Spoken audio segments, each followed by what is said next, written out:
So today we have a mom with us. Heather, do you mind to introduce yourself and tell us a little bit about your children? I'm happy to. So thank you for having me, first of all.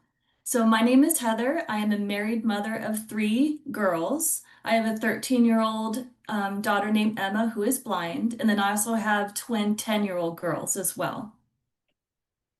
Fantastic. And what does dignity of risk mean to you? So dignity of risk is a very important topic to us, being that my daughter is 13, and we do want her to be independent and self-sufficient when she grows up. And to do that, we feel that a large part of that is letting go of control, which can be very challenging and difficult as a parent. And that she is my oldest, and we are learning as we go as well. And so watching her releasing control, we watch her fail and we watch her succeed, and then through doing that she learns so much, so we have to let her do that, which is quite challenging, but in doing that again she learns daily things like hygiene, how to do that all by herself, and how to do her homework all on her own. And then she learns how to speak with her teachers and how to be independent through all these little tasks that she accomplishes every day, or bigger tasks that she accomplishes not as often. Thank you. And can you share about the impact allowing for dignity of risk has had on your children? Yes. So again, she's our firstborn. So we're all learning as we go. But because she's able to be pretty independent, or at least it's something that we work towards every day, she's able to do a lot of things. So a story that I like to share is one day when she was about 6, she wanted to ride a bicycle. And she's never done that before. She's never had a desire to do that before. And it was very scary for me. I didn't immediately want her to do that. I was very afraid.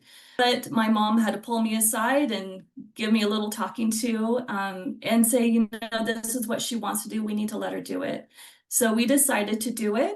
We both ran beside her as fast as we could as she just chugged along on a trail without any cars. And it was such an accomplishing moment watching her feel so proud of herself and being so brave and wanting to do this thing just like most other children do as well. She never wanted to do it again, but it was such a fun memory to have with her. Also, we let her join Judo. She wanted to do a sport, just like all of her friends at school do sports.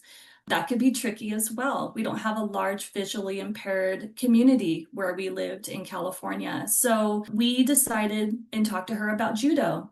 And she had to do it on her own. Obviously, we were there watching her, but she had to completely be independent and speak to the coaches and the other children. And it was such a great learning environment for her because she had great days and she had days where she'd leave and cry, but we pick it up and we go back and we would try it again.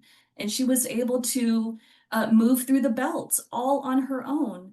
And it was, again, it was such a great accomplishment for her to learn how to put yourself out there and be uncomfortable, but be able to move through the process in a positive way.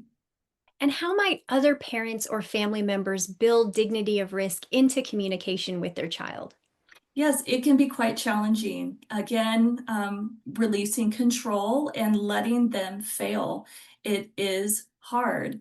But when you create an environment that is loving and compassionate and a safe place to fall, she's able to pick herself up and try again. And then again, she can do her homework on her own, and she can do her chores on her own and her laundry on her own. And we all live with the positives of her being able to be as independent as possible and grow up to be an adult who is independent and self-sufficient, who's working and contributing to society, which is just as important for her as it is for my other girls.